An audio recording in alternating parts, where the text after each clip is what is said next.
If you hood educated, I'm glad you made it. Allow me to unfold my knowledge, wisdom, and understanding from a hood brother's point of view to all of you, here, there, and everywhere. Now check me out. I wanted to be a drug dealer. We got caught. You smell me? I had little niggas that gonna take charges for me. And I have said several times on this camera, and the little nigga have said several times on the camera, and it's on the dash camera, on like the real police dash camera, that he said that the weed was his. And damn right, I told the police that it was his too in the profit. I had every right to do that. We knew on every flight, if this flight land and some shit fucked up, Christian Hart gonna take the charge. If he can't take it, his brother J-Rock gonna take the charge. 100%. So it ain't like I've been denying like, oh, Ralo did I did a profit. I told them folks that it was Christian Hart weed. The same thing that he said on the motherfucking camera when the police stopped him. So nigga can say Ralo snitched all they want, and I done said over and over. Yeah, I told the police that it was Christian Hart weed. And I said it on that phone call. You smell me? So like, you can't compare this or make this okay. Ralo just like this nigga or that nigga. This was already understood. Matter of fact, while I was in jail, if I'm in a cell with a nigga and the police come in this bitch, he gonna say this his cell phone. And guess what I'm gonna tell the police? It's his cell phone. And I'm gonna spend some money and I'm gonna make sure he's straight. But this is the game and this is how I won. And however, Duka Wild ain't had that.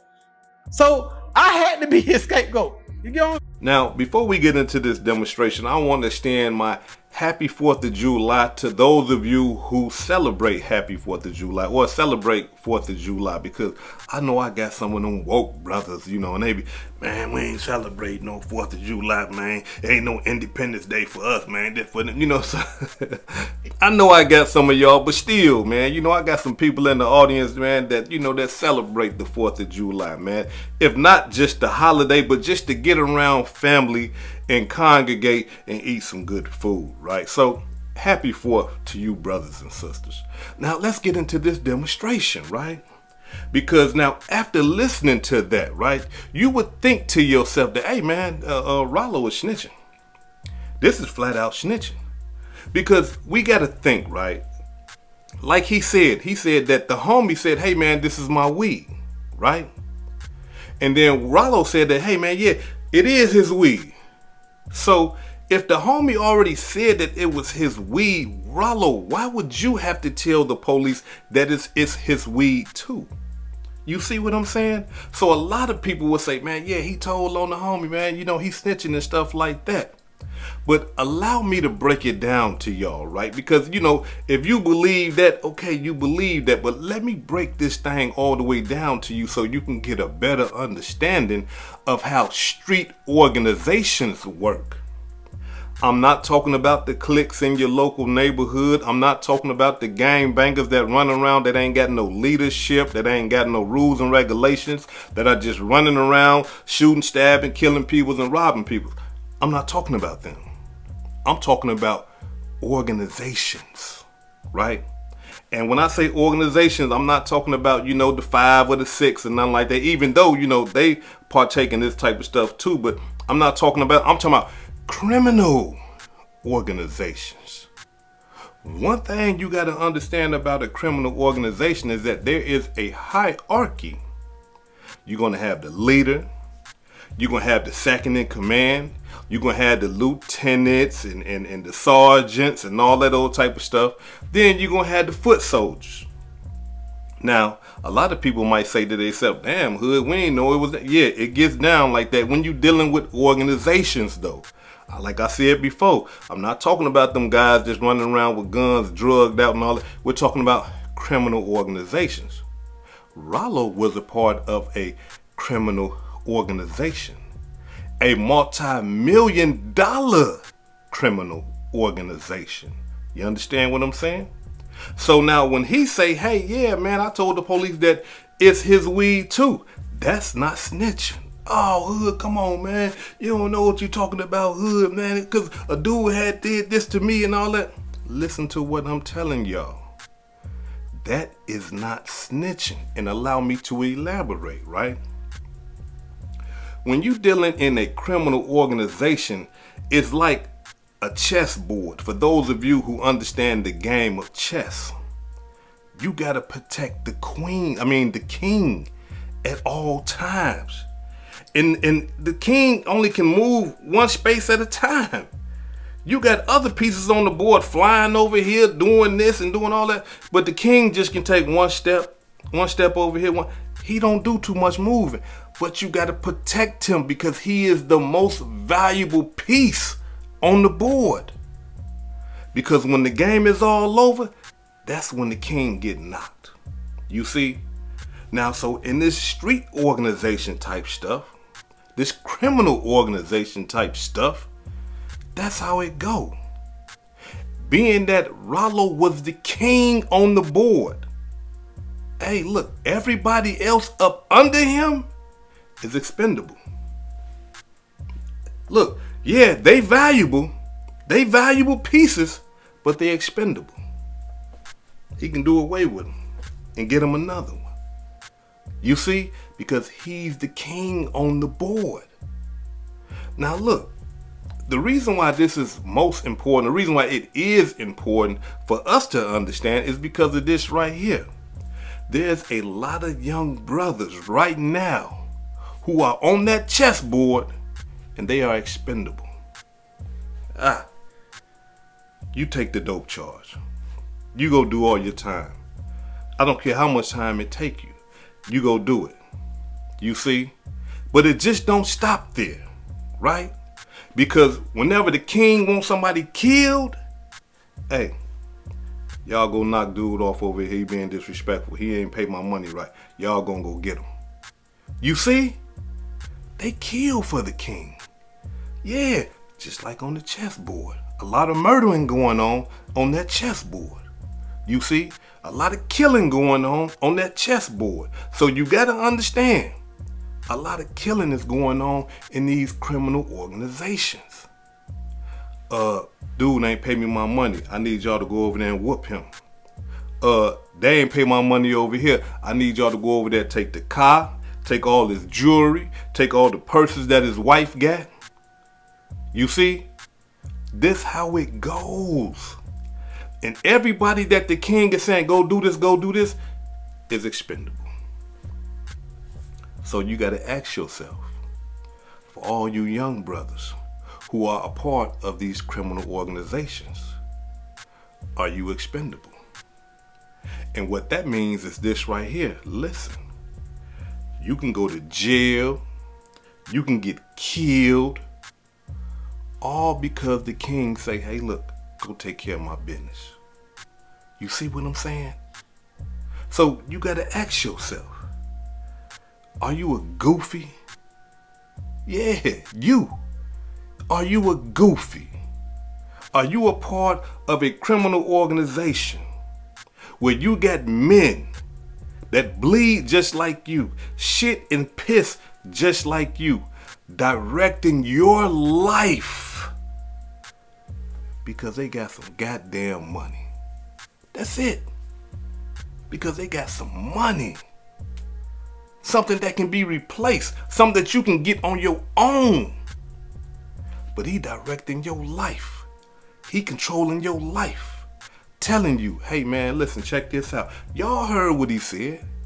Ralo said, hey man, when this plane land and them feds run up on this plane, it was already established who gonna take the case. Ralo gonna sit back. He the king. That's what kings do. Hey, I don't make no movement. As soon as the feds get on, hey, who weed is this?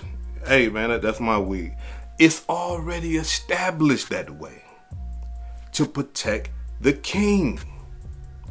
While you go do 99 years in prison, 20 years in prison, yeah, the king's supposed to look out for you, but a lot of the time, some kings don't. But he's supposed to look out for you while you doing your time. But you got to understand something. If you one of the goofies or the pawns on the board, that time that you are spending in prison, you would never get back. Never. And let's just say, if you say, hey, look, you know what, it's my dope. And they say, well, we're going to give you 20 years in the penitentiary. You go do 20 years in the penitentiary and the king get killed. You stuck. Yeah. Doing that 20 years without nobody looking out for you. Or what if the king say, hey man, look, I ain't giving you nothing, man. You expendable. You already said it was yours. Hey, I'm gone. Fuck you. Excuse my language. You see? Because it go like that too. So you gotta ask yourself, are you a goofy? Yeah. Are you willing to put your life on the line for the sake of somebody else? Did you hear me? Are you willing to put your life on the line for the sake of another man? Because he got some money and a little bit of power. Because that's what you are doing. And listen to me, brothers and sisters. Yeah, your sons and your daughters are expendable. Your sons and your daughters are a part of some of these criminal organizations. And they willing to go kill, they willing to go die, they willing to go to jail for another man that ain't even their father, that ain't even their mother or their brother. But they willing to do it because they're part of the criminal organization and they understand their position. Yeah. It happens. I'm speaking from experience. It happened to me. I was like, look, let me tell y'all a story real quick. I think I was like 16 years old. We selling dope up here in Minnesota. We getting it on. Now we know if we go to Chicago, the prices are a lot cheaper. And being that we the brothers, we can get a good deal from the brothers, right? So one of the older brothers, I knew this brother, but I didn't know this brother. You see what I'm saying? All I knew that he was a getting money brother and he was one of the Lord. So he like, hey, little Lord, I want you to go to Chicago with me. No problem. Hey, let's go. I got my own money. I'm hustling. I got my own money. I'm looking at it like, okay, this is my opportunity to go down there and get in with the plug and get me some work. I ain't got to go through nobody else now. But it didn't go that way. It didn't go that way. When I got down there, thinking that I'm finna meet the plug, nah, not meet no plug. The brother got down there, he got up with the plug, got to work, and then sold me some work. Gave me a decent price. So allow me to explain to y'all how this whole demonstration went down, right? So we take the bus. We don't drive. We take the Greyhound from Minnesota to Chicago. We go to his sister house. We chilling. He link up with the plug, tell me to chill at the sister house. Hey, Lord, I'll be right back. Boom. He go meet up with the plug. He come back. He got all the work. And so I'm thinking to myself like, damn, I wanted to go meet the plug. I wanted to go get the same deal you got. I wanted to go get the same prices that you got. But see, he wasn't planning like that. You see what I'm saying? He looking at it like this a young brother. I'm finna take him down there to Chicago with me. I'm finna go get the work and I'm finna sell my work to him. Cold-blooded demonstration. I'm young, you understand what I'm saying? And like I said before, he gave me a good deal and stuff like that, so I went for it. But here go when things get cold-blooded, right? Now here go the chessboard. At this time of my life, I am a goofy. Yeah, hood educated, a goofy. I'm a pawn in this whole demonstration. So on our way back, after we sit down there in Chicago, breaking up all this work, cooking up all this work, putting all the mess on it and all this old type of stuff, on our way back to the Greyhound, look what happened, y'all. I got all my dope on me. I'm talking about stuff down like in the front part. I got all my dope on me. The bag that I had, tell me why he put all his dope in my bag. Cold-blooded demonstration. Now, at this ripe age, I'd be like, hey, hell no. But I was young. And I accepted it. Okay, I'm doing a good deed for the brother. You see what I'm saying? Understanding that, hey, look, if I get caught, I'm going to jail in a whole nother state somewhere that I don't know nothing about. but it's for the brother though. Yeah, you know what I'm saying? I'm doing this for the brother. I got my work and his work. And you know what he did? Took me to Chicago. Okay, before we left, he took me to the, what was it called? The Green Mill Mall or something like that. They got a mall down there, Green Village, something, right? Brothers in Chicago, y'all get in the comments and let me know what, let the people know what I'm talking about.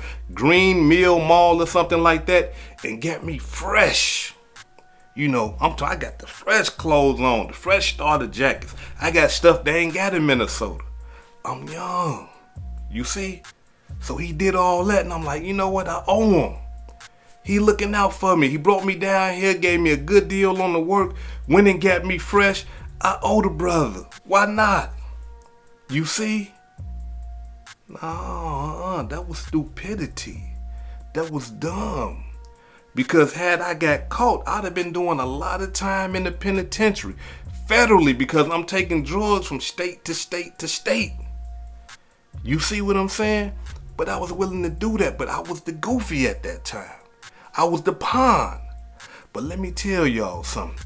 That right there taught me something. The next time that brother said, hey, little Lord, let's go to Chicago. I said, I'm cool, brother. Yeah. You got me the first one. You got me. You got me on that first. I give you that one. But nah, Lord ain't finna be going to Chicago, not with you again, because I already know the play.